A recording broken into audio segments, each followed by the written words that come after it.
think that you all will agree we just had an outstanding presentation from our leader of the city, Mayor Fisher. Now introducing Raymond Burse, who is interim president of Kentucky State University, and he will engage the mayor in an armchair discussion. Yeah. Can y'all hear me? Thanks for the presentation, and you went through a number of things in terms of what is taking place. And I guess where I'd like to begin, and we've had conversations before, we've heard bits and pieces of things. Is there now in place a comprehensive plan for addressing West Louisville? Well, I think if I was any more comprehensive, people would have thrown things at me. Well, particular time. well, stop throwing in. That's what we call a comprehensive plan. Okay. Yeah, education, health, economic development. What else do you have in mind? Well, I don't not necessarily have any particular thing in mind, but in terms of a comprehensive overall strategy for doing it. And I saw in terms of the presentation several different pieces for doing that. You led with education and in terms of what needs to be done. Can you tell me, or at least expound more on what's the mayor's role in terms of advancing and pushing education? And what resources does the city have available to help facilitate and bring about those things that you're looking for? Well, first, obviously, is to rally the community's attention around the need for education and to create buy-in around that. So when you talk at the highest level of preparing a 21st century workforce, that comes down to college degrees. So that's the 55,000 degree initiative and the 15,000 degree initiative for the city. It's easy to talk about these things at a high level. What's important is then for people to ask themselves, okay, how can I help? So in the case of 15K or 15,000 degrees, all these initiatives have programs. We have 100,000 people in the community right now that have some college but have not completed their degree yet. So for companies, we work with them on asking them to assess their populations of workers. How close are they to getting that degree? And then how can you help them get that degree? We call that degrees at work, and then we ask people to make a commitment, what we call count me in. So for everybody here that has a business, or you attend a house of worship, most of you all, or your churches in particular, have been asked to participate in count me in. There's not a government solution to this. I mean, it is a citizen solution. So, for instance, at church, if we could go by every church in the community, and the church has said, you know what, we have 83 parishioners that can finish their college in the next 4 years. And here's the wraparound services we're providing at the city, here's what we're doing at the church, and there's a plaque on their front door, 83. That's what we're committing to. And you may not be that person that's getting their college degree, but maybe you can babysit the child of that person that needs to go to school to get that degree. So 55K and 15K is the community program, I think that's what you said, program, to help lead those degrees. But ultimately, it comes down to people helping those out. On the K-12 initiative, obviously that's Jefferson County Public Schools. There's 100,000 students there, and there's 30,000 kids going to private parochial schools. The private parochial school kids are doing fine. Why? They've got full family structure in place for most all of them. They get those necessary elements to succeed. Jefferson County Public Schools has 67% of kids on free and reduced lunch, which represents a challenge usually from income, obviously, but then oftentimes home structure at the same time. So we participate with them and have a school time activity so they don't have summer melt in the summer where they forget what they learned, and then also out of school activities after a normal day. And then the last part of that is our youngest citizens I talked about earlier, and our state, our city, our country is not investing as much as I believe we should in our early care and kindergarten readiness activity. You're starting to see in the country right now a number of states, and it's about a dozen, that are investing in early care and pre-K. Those states will start distinguishing themselves in terms of the education of their kids, which then is going to lead to workforce success. So that will be an initiative that we're going to be taking on more publicly. Okay. You know, you started talking about jobs, and as you know, and I think most people in the audience know, that Louisville has regained all of the jobs that it lost during the Great Recession. And so we're now back. But the jobs which have come back are very different from the jobs that were lost. And as you talk about the 15,000 and 55K, the jobs that we're pushing, have we made the connection between what we're pushing in that initiative with the jobs that are currently in our marketplace? What we're trying to do is change the complexion of the jobs in our marketplace.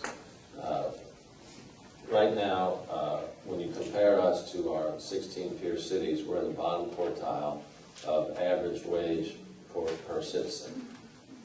That's correlated with a bunch of things. I'll just use one of our clusters as an example. We have 5 economic development clusters we focus on in the city, where we can say we either are or can be the best in the world in these clusters.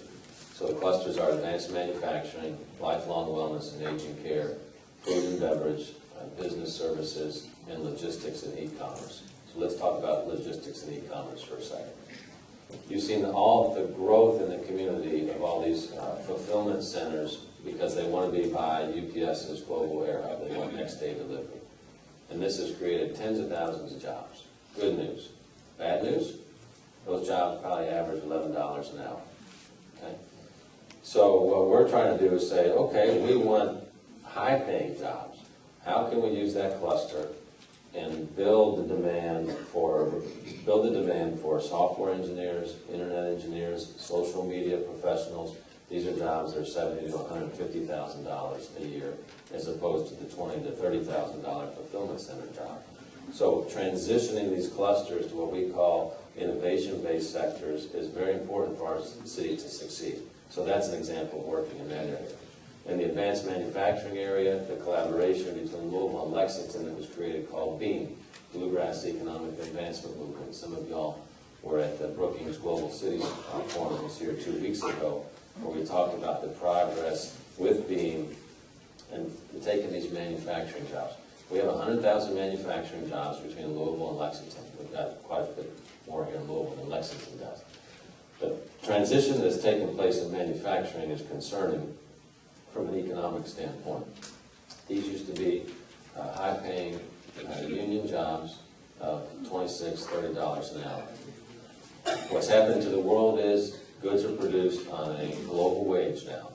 So when companies, particularly multinational, large companies, see that they can make products in Mexico or China as opposed to the United States and make those more economically, they move those jobs offshore.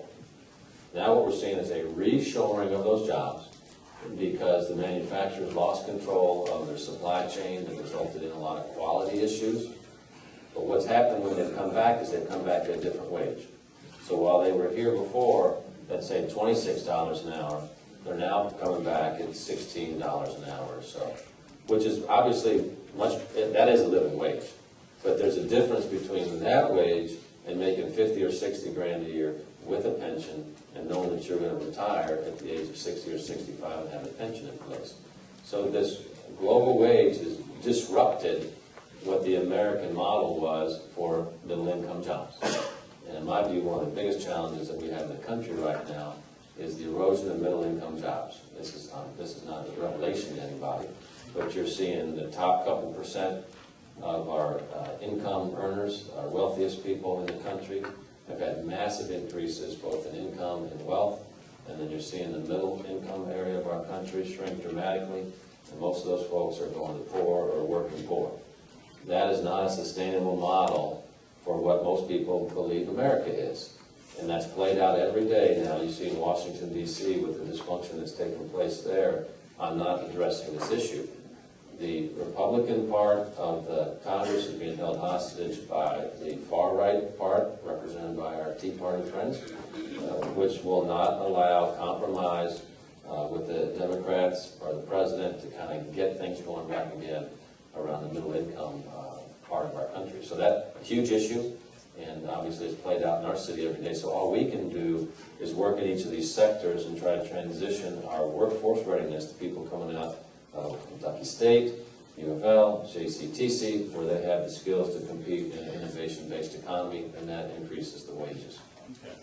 But while you were making your presentation, you talked about the 9th Street divide.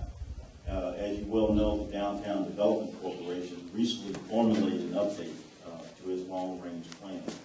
And I guess in regards to that, what is your administration's position regarding this plan? And should this plan address the 9th Street divide? Yeah, we're going to do the 11th Street now, west to, It addresses the edge neighborhoods. For the first time, there's a big, intense. yeah, so what we did, they come up with a new plan every 10 years, and what we've done is Mayor Weed while she leads Louisville forward. We've moved west a couple blocks so we can start taking advantage, or start integrating what we call the edge neighborhoods, the perimeter neighborhoods, into the overall plan for the central business district. So the Louisville Downtown Partnership is what it's called right now, is focused on the central business district. And the hope is then that expands, obviously, westward into West Louisville, and you heard many of the initiatives we talked about there. Okay. The redevelopment authority, which you talked about, it was taking place, I guess, in the original plan, or plan that was put forward earlier. The city was the point organization for the development of that. As you made your presentation, you made reference to the Bingham Fellows now leading that. So what is the status of that, and what direction are we going? Yeah, so the Bingham Fellows are, that's a focused leadership Louisville group every year that takes on a large community project. So they're actually focusing on the Community Development Corporation side of the West Louisville initiative at the same time. So they'll be presenting their report, I assume sometime toward the end of the year or so. So that's a method of how we invest. The critical issue is where the fund is going to come from to invest with. And we have different sources of that are really small and inadequate, to be blunt with you. That's why we need a new revenue source.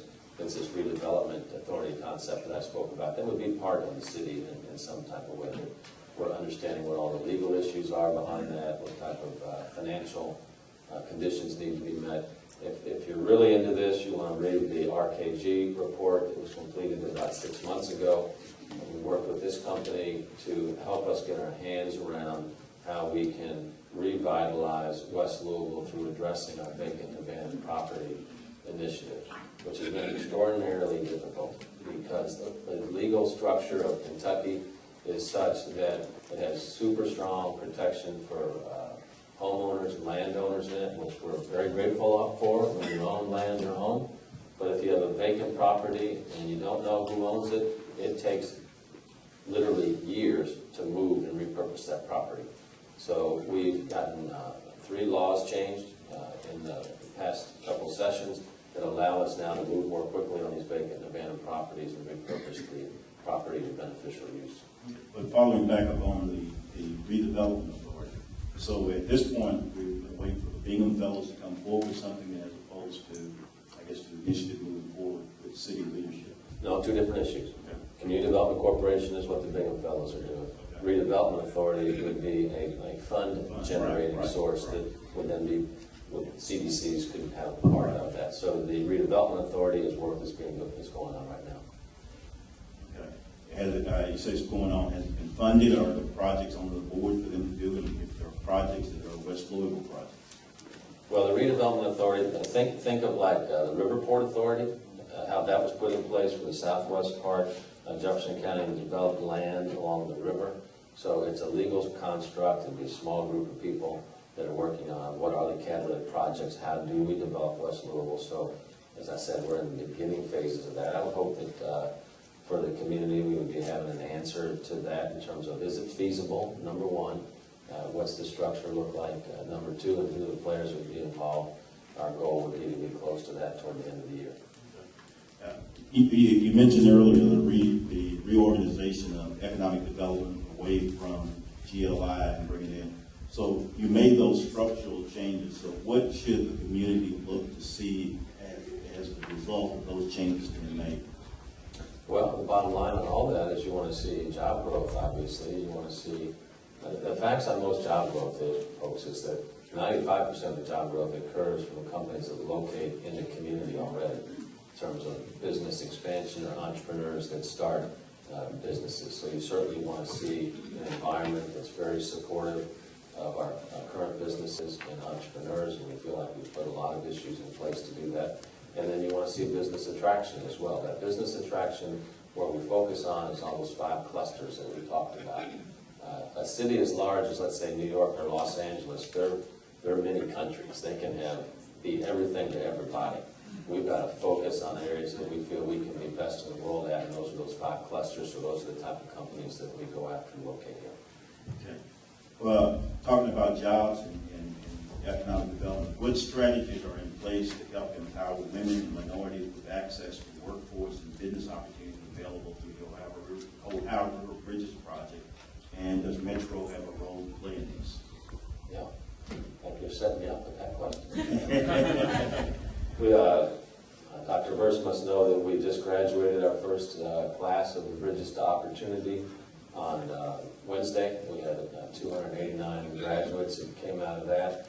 So Bridges to Opportunity is the name of a program that was targeted toward West Louisville residents to give them the construction skills to participate not just in the Bridges project, but then in what's going to be coming into the construction boom in our city here in the next couple of years. There were 3 levels of graduates who came out of that, everything from a flagger to a welder, so the jobs basically from $12 to $26 an hour. The Bridges project obviously is moving forward very rapidly. We're going to have the equivalent amount of investment in downtown Louisville in the next 3 to 4 years with new construction as we currently have going on with the Bridges project right now.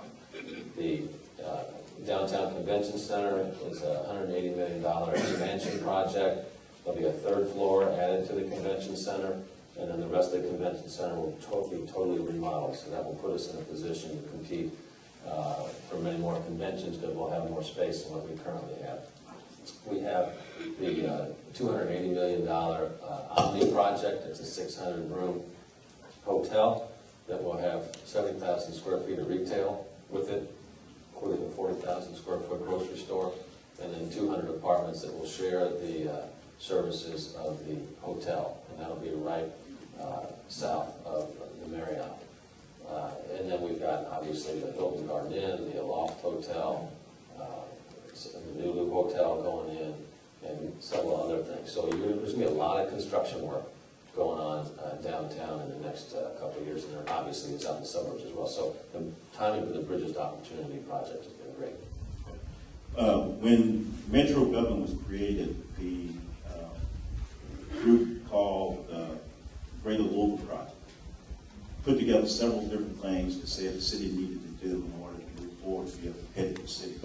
It talked in terms of fixing the basic, building on assets, creating quality neighborhoods, and investing in working families.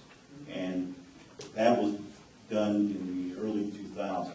What's different about your plan that's going to bring about success or lead down the road success that this report and the embracing of it by the city didn't accomplish? I hope it's focus, and I hope it's civic participation, and leaders like yourself, and Senator Neal and Representative Owens that have said, you can't just issue a plan and say that's our plan for success. What we've done, obviously, is develop a holistic plan. You see us working on it every day. Obvious examples of that is all the work that we've done in Frankfurt to get the laws changed around vacant and abandoned property, the work we've done to recruit Walmart to town, and hopefully that will be successful under the right conditions. And we're working it. And you can't let these plans just sit on a shelf. But that plan, the basics in that plan are the basics that we're talking about here today. We have not seen the type of increases in educational attainment that we need in many parts of our city, but the West is an area that we're focused on today. So we need citizens to say, quit saying, what are you going to do? And start saying, what are we going to do? And I just believe, there's no problem too big if citizenship gets involved. So we try to rally citizens through, service work, through 55K, through 15K. So we have, I believe, specific tactics to achieve this, and we need everybody to help us. Right. I think there's a limit to what citizens can do. If you look at areas around the city, many of them east of 9th Street, they came about because the city made an investment, a foundation investment to make it happen. what kind of additional foundation investments in West Louisville in terms of seed money for economic development, locating businesses, or creating the infrastructure? I know you're doing a lot of street and other repairs and things, but what kind of investment is the city prepared to make or thinking about making to bring about that sort of synergistic change in West Louisville? Let's take a look at that question from kind of like the micro loan level to the larger business level. So at the micro loan level, we talked about the 100 plus loans that have gone out through the community. There's probably, estimate 20 or so between micro loans and metco loans that take place every year for West Louisville. Got to make sure you have a good business plan. These can be loans from $2,500 to $100,000. On the larger side, like you can take a look at something like the Walmart deal. Okay? Walmart is receiving a government subsidy to locate there, because without that, they wouldn't locate there. So we do that to stimulate retail. What I hear over and over from folks that live in West Louisville is they feel like the prices that they're paying for goods, sometimes services, are too high.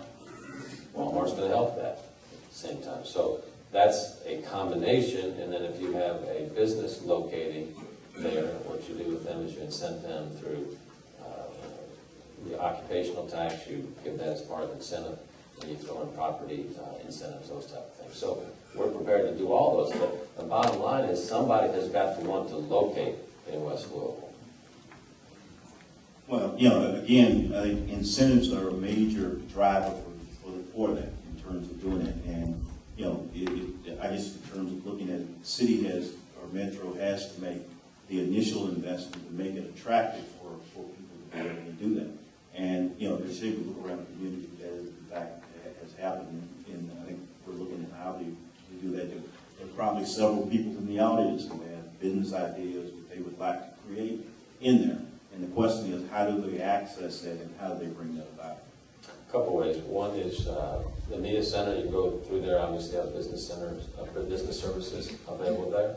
You can contact our economic development or Louisville Forward initiative to understand our metco opportunities in terms of loan, in terms of assistance as well with developing your business plan. So there's a lot of on-ramps toward new business creation. Anecdotally, I guess I've talked to a number of people across the community who have had sons and daughters who've gone off to be educated, gotten those college degrees, and probably count them on your numbers. But in terms of them finding suitable employment in Louisville for them to bring them back or to keep them here, we don't have that. So in terms of, again, 15,000, 55K is a great initiative. But in terms of attracting and retaining those who have gotten those degrees in Louisville, what are we doing, or what should we be telling the folks who want to stay here? So the data shows now, we had years of brain drain. We've got slight brain gain going on right now. And when we talk to the companies that we're trying to get to locate here, they know specifically now how many degrees we have in the community, what type of degrees they are as well. And so if they're a company that needs certain people with certain degrees, they're going to make a move to the city if they feel like they've got that population there. So it's a real chicken and the egg situation for us right now. That's where 55K, 15K comes in. And then does that create the degrees to where the companies locate here? We have momentum in the city relative to education attainment and national profile right now. The slight brain gain that I talked about is part of that strategy. We talked about the urbanism and the culture increases and all that, but we're not where I certainly want to be on that. We have not crossed that inflection point yet. Growth is happening, but it's too slow. Business First a few weeks ago, and then the Federal Reserve Bank in St. Louis also held a forum talking about economic development in Louisville and doing some comparisons. And they did comparison with 5 cities, 2 of which have continued to outstrip us in terms of what's going on. What is it we can learn from cities like Nashville and Indianapolis? I think, and I still contend, the biggest challenge that I have with my job is helping to create a culture of can-do in the community. not always, but there's a lot of people in this community that want to tell you why we can't do things. There's a lot of people who say this is the way it always was before. When you take a look at Nashville, I went to college in Nashville. There were 500,000 people in Metro Nashville. There were 800,000 in Louisville. Now we're about 1.3, and Nashville's about 1.8. So if you were playing a game, you know, we got our behinds kicked in a big way. Why? There is a more entrepreneurial culture in Nashville. There's more of a, yeah, we'll do that. We'll go that way. It can be done here. So Nashville has done a good job. So when you take a look at our focus on entrepreneurial activity and encouraging growth, I mean, that's one of the things we're trying to get people come and say, yeah, we can get this thing done together. So it's all about mindset and culture and attitude. Indianapolis is the other company. Indianapolis is quite a bit bigger than us in terms of probably 50, 60%. Both of those cities, and I hate when people say this, but I'll say it, they're both state capitals. So when you take a look at critical clusters of types of jobs in a community, if you're a state capital, you'll have about 30,000 jobs that pay between $45,000 and $60,000 a year, which is right in that middle income sweet spot that we want to have. So that gives them an advantage. Well, we don't have that advantage, so we can't complain about that. We have other advantages that we need to work on. Okay. Well, we're going to wrap it up there at this time. Mr. Mayor, we appreciate your being here, responding to the questions, and we're looking forward for big and better things under your leadership for Metro Louisville. Okay. Thank you. Thank you all very much.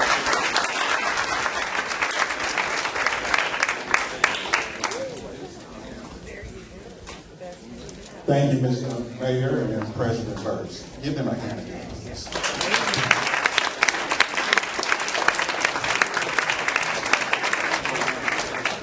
We're now going to break for lunch. Lunch will be served downstairs in the cafeteria. That's an area where you can eat as well as the area where we're having to get our continental breakfast. You can be in that area as well. Please be back at 12:25 p.m. for our next session. And as when you sign